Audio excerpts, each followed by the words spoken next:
Hey guys, today I'm going to be showing you how to change your air filter on your 2008 Yamaha FZ6. And this key is to remove the seat. So what you do is you put your key in here, you twist it to the left, you hold it right there, then while you're still holding the key to the left, you lift up on the rear of the seat and you just pull it backwards. Then the manual states to remove these two bolts that hold the fuel tank in. So what you're going to need is an Allen key. So let's go ahead and loosen those and remove those entirely. We got those out with a washer, and now let's go ahead and lift the fuel tank up. It's easier if you have less fuel, because I think fuel is around 8 pounds per gallon. And I go to lift up on the fuel tank, it's hitting the fairings. So I think I need to take off these fairings on the left and right. So let's try that. So coming down to the fairings, we'll need another smaller Allen key. Let's go ahead and remove this bolt and this bolt. Now we got those two bolts removed, and this is what they look like. Notice that they do kind of have a plastic washer. It seems my plastic washer is stuck on here. So let me peel that off and reinstall that when ready. And with those out of the way, let's go ahead and finesse this piece of plastic out of the way. Kind of wiggle it. It looks like it has some clips that slide into place. As I said before, it looks like these three slide into place. And that's probably where that bolt was that we just removed. And that's where the other bolt was that we had just removed. Now let's repeat this on the other side. Careful not to scratch your fenders. Lost my plastic washer. Let's pick that up. So here's the bolt, here's the plastic washer, so that that metal bolt isn't grinding into your plastic fender. Now let's remove this second bolt here. And that one came off with the plastic washer, so we're good. Now let's wiggle this plastic piece out. Alright, let's straighten out the handlebars and lift up the fuel tank again, see if we have any luck. Looks like there's a hinge on the rear, and then there's also going to be a few electrical connectors on the bottom of the fuel tank, as well as two fuel lines. Alright, then when I did lift up the fuel tank, like 2 drops spilled on the ground, so I assume that's expected. We do have this line here, which seems secure. Then we have a similar line on the other side, which seems secure. Then for electrical connections, we have this white one here, as well as this darker one here. So we could unplug those, but I'm going to try to leave them plugged in. And one thing the book notes when closing the fuel tank or putting it back down is do not kink these lines whatsoever, because we need the fuel to run if we overfill it, and we also don't want this like dangling over our engine. So if we're dripping warm gas onto a hot engine, that's definitely a fire hazard, and I've seen videos where bikes just go up in flames. And I'm here looking at this air box, and it seems there's a slight gap, so I'm wondering if the guy before me had changed this air filter. What we're gonna see is 3,000 miles. It might be the OEM one, but I don't know. This guy lived down in Moab, Utah, so there's probably lots of red rock or sand and dirt, but let's have a look. So to get the air box off, there's gonna be 6 screws. 1, 2, 3, 4, got 5 and 6. So let's go ahead and get a Phillips and undo those. Now I got those 6 Phillips screws, and make sure that there's no dust or anything in the air yucks we're going to be lifting off the airbox, and it's bad to get any dust in there because that's going to go into your engine. Alright, I now lifted this piece off, flip it over, and there's our air filter. So I don't know if this is OEM or if it's been changed. Let's go ahead and pull it out. Wow, it's actually pretty dirty. We got some big chunks in there, some big old dust bunnies. So the air filter is doing its job, so that's good. And then notice there's this little marker that says front on the air filter. Then when going with the new air filter, from the research I did in 2023, you have 4 options. So if you go OEM and just buy it straight from the dealership at dealer prices, they wanted, I think it was $54 with taxes. Next one people buy is called a K&N air filter, which I believe is reusable and re-oilable. Then the third suggestion I found was this brand called High Flow Filtro. And a lot of people over across the USA use this one, and it's a decent quality. And then lastly, if you just hop on Amazon and search for Yamaha FZ6 air filter, you get like 100 results, but really it's all just the same company, just sending them from China to America. But I didn't have a lot of money at the time, so I just want to give this one a try. So here's what the filter looks like. It came with no instructions. And now looking at the air filter, we got the part number for the aftermarket. We've got the brand, High Flow Filtro. So we know that that other one is maybe an OEM one. And then the only other thing to note is this one had a few bad reviews, but what people were complaining about is it's just kind of hard to get it to seal properly in the box.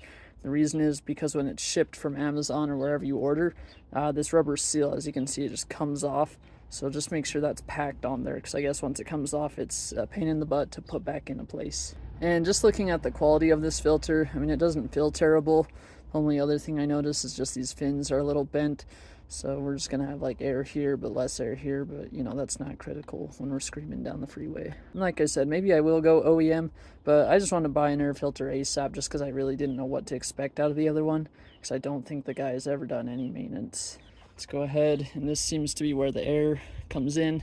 That's the red side, and then this is like the more finer side towards the engine. Let's go ahead, and I have a microfiber towel. I'm just going to kind of dust this out just to get all the fine particulates out. So let's go ahead and slide this old one out.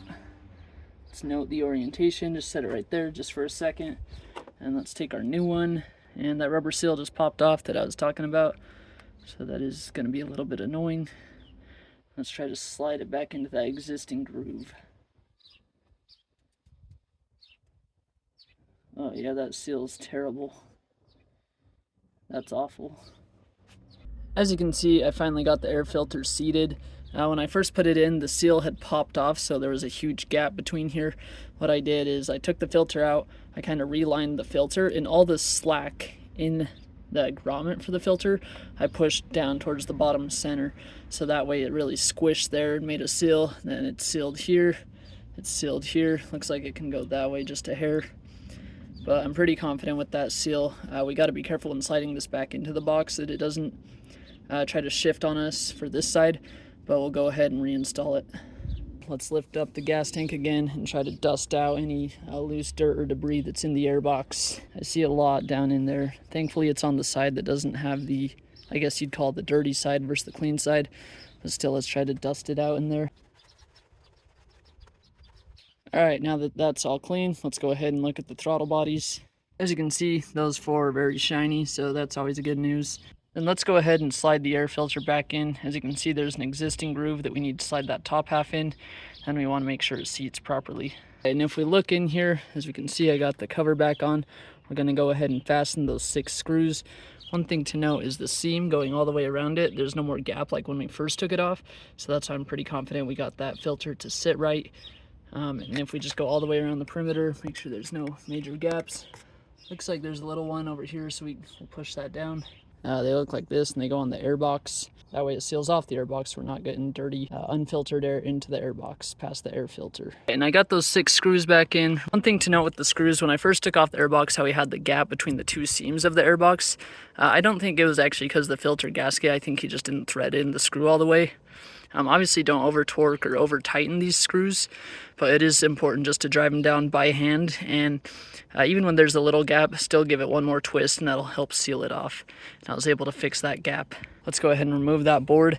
Then the manual states that make sure nothing's kinked. So we have our electrical connector, so as I close that, that should be fine. We have these 2 fuel hoses. They also state not to let it get kinked. If you don't know what that means, basically just know like 90-degree angle. And then even when I had closed it a second ago, this was hanging out and it got sandwiched and could have been severed by this because it's a semi-sharp edge. So make sure that's all just pushed in there, not hanging out as you lower the fuel tank. And one thing to note is this fuel line, make sure it's seated on there, which ours is. And if you follow the line, it seems to end about right here. I don't think it's supposed to just hang there, so I need to see where it clips into, but I'll look for the clip in a moment. But let's go ahead and close the fuel tank. Now the fuel tank is closed. You kind of have to move it to the left or to the right just to line up those 2 holes. And let's go ahead and fasten those 2 bolts. Then let's go ahead and put this piece back on. As you can see, I got that into place. There's no gaps and the clips are in. And to get that bottom one, if you're struggling with it, put your finger behind it and help guide it in. Now let's do the other side. Now here's the OEM seat. Notice that there's a hook. So this hook is actually going to slide into place first, and then we'll pat the back or the bottom of the seat down. And the hook hooks in right here. So we'll start from the back. Make sure that hook is in place. Feels good. Then give it a bop. Give it a pull and a slide. It'd be awkward if your seat flew off while you were riding, but that's locked in.